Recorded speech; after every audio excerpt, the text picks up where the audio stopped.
हमारा 2 topic complete हो चुका है। अब हम अपने तीसरे टॉपिक पे चलते हैं, तो जिसका नाम है जैव विकास एवं आनुवंशिकी, ऑर्गेनिक एवोल्यूशन एंड जेनेटिक्स। अब आते हैं 39 क्वेश्चन पे। तो निम्नलिखित में से कौन सा रोग आनुवंशिकी है, जेनेटिक है? तो इसमें जो है बेरी कैंसर, वर्णांतता, फाइलेरिया। तो इसमें वर्णांतता है। इसमें व्यक्ति लाल और हरे रंग में अंतर नहीं कर पाता है। तो इसका एक्सप्लेनेशन देख लेते हैं।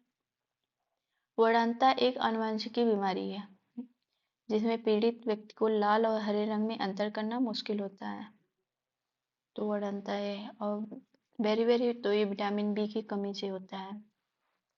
ठीक है, फिर आगे चलते हैं। तो आगे जो है गार्डन पी के बारे में पूछा है। तो गार्डन पी के हाइब्रिडाइजेशन में कौन वैज्ञानिक संबंधित है? तो गार्डन पी से कौन वैज्ञानिक संबंधित है? तो ये ग्रेगर जॉन मेंडल है। अब थोड़ा इनके बारे में देख लेते हैं।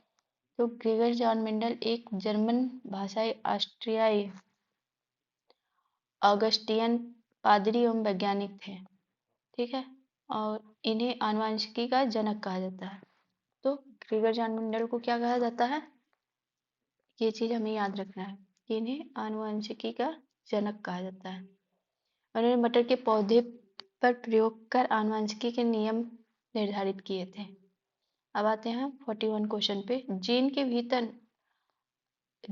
के भीतर अनुक्रम आधार में परिवर्तन कहलाता है। तो क्या कहलाता है? उत्परिवर्तन, प्रतिरूपण, संयोजन या प्रजनन। तो जीन के भीतर अनुक्रम के आधार पे तो परिवर्तन, तो प्रजनन तो नहीं कहलाएगा क्योंकि कुछ भी कर रहे हैं जीन के अंदर कर रहे हैं। संयोजन, प्रतिरूपण, तो इसका राइट आंसर ऑप्शन ए है, परिवर्तन, उत्परिवर्तन। जीन डीएनए के न्यूक्लियोटाइड का ऐसा अनुक्रम है जिसमें सन्निहित कूटबद्ध सूचनाओं के से अंततः प्रोटीन के संश्लेषण का कार्य संपन्न होता है। जीन का क्या काम होता है? तो ये जो है जीन क्रोमोसोम पर स्थित डीएनए की बनी अति सूक्ष्म रचना जो आनुवंशिक लक्षणों को एक पीढ़ी से दूसरी पीढ़ी में स्थानांतरित करता है। और जब किसी जीन के डीएनए में कोई अस्थायी परिवर्तन होता है तो उसे उत्परिवर्तन कहते हैं।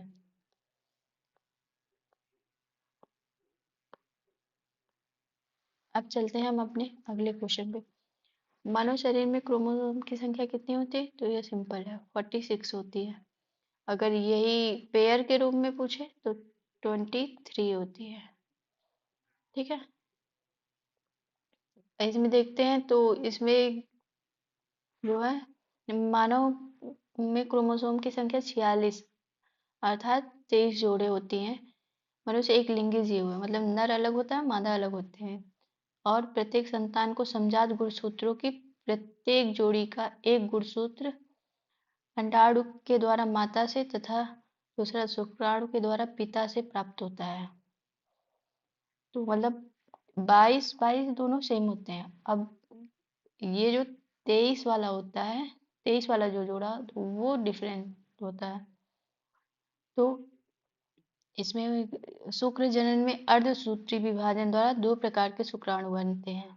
अब ये भी पूछा जा सकता है कि किस विभाजन के द्वारा बनते हैं? तो अर्धसूत्री विभाजन द्वारा। तो आधे में वो 23वीं जोड़ी का एक्स गुणसूत्र जाता है अर्थात 22 + x, और आधे में जिनमें 23वीं जोड़ी में y गुणसूत्र जाता है, मतलब x और y ये 2 अलग अलग गुणसूत्र हैं। नारियों में एक समान प्रकार के गुणसूत्र अर्थात नारी में बस जो है नारी में बस सेम ही है। अगर बेबी और बेबी गर्ल या बेबी बॉय का निर्धारण जो है ये फादर के गुणसूत्र से, क्रोमोसोम से पता चलता है। तो गुणसूत्र 22 + x तथा 22 + x वाले अंडाणु पाए जाते हैं। मतलब ये ध्यान रखिएगा, ये XY जो है ये मेल में होता है और फीमेल में 22 तो होते ही हैं, प्लस ये X वाला होता है। अब आते हैं अपने अगले क्वेश्चन पे।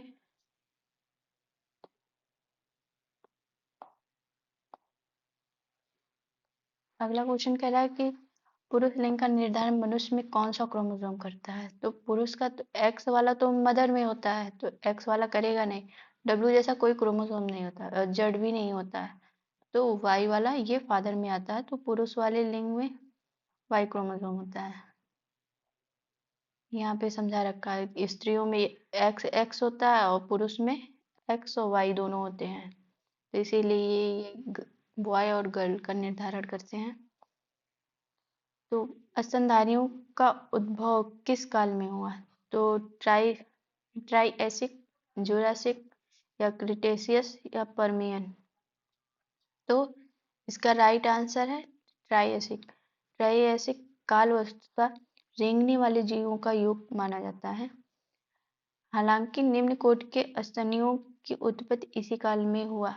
जुरासिक काल में सरीसृपों का काल कहा जाता है। इस काल में डायनासोरों का उद्भव हुआ।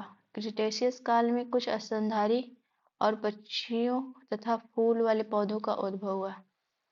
तो हमें क्या याद रखना है, तो हमें यह याद रखना है कि जुरासिक के काल में सरीसृप आए। सरीसृप का काल कहा जाता है, जुरासिक काल को सरीसृप का काल कहा जाता है। और क्रिटेशियस काल में कुछ स्तनधारी और पक्षियों फूलों का उद्भव क्रिटेशियस में हुआ। ठीक है, अब आगे चलते हैं। जीन के भीतर क्षार अनुक्रम परिवर्तन क्या कहलाता है। तो अभी हमने पढ़ा था, जीन के भीतर कोई भी परिवर्तन करेंगे तो उसको परिवर्तन कहलाता है। तो जीन के भीतर क्षार अनुक्रम परिवर्तन उत्परिवर्तन कहलाता है। उत्परिवर्तन प्रक्रिया में आनुवांशिक पुनः संयोजन के माध्यम से बड़ी संख्या में डीएनए की प्रतिलिपि तैयार हो जाती है, जिससे नई जीनों के विकास में यह प्रतिलिपि एक प्रमुख भूमिका निभाती है। सांडे प्रिमरोज नामक पौधे पर प्रयोग करके उत्परिवर्तन का सिद्धांत ह्यूगो डी ब्रिज ने प्रस्तुत किया था। तो इसमें क्या याद रखना है, तो ये याद रखना है कि सांडे प्रिमरोज जो है इस पे जो है प्रयोग करके ह्यूगो डी ब्रिज ने उत्परिवर्तन का सिद्धांत दिया था, ये याद करना है। परिवर्तन का सिद्धांत ह्यूगो डी ब्रिज ने दिया था। अब आते हैं निम्न घटनाओं में विचार कीजिए। पहला सरीसृप, दूसरा पहला कीट, फिर कवच वाले जीव, फिर पहला स्तनधारी। तो इसमें ऑप्शन तो दिख नहीं रहा है, यहाँ पे 2 है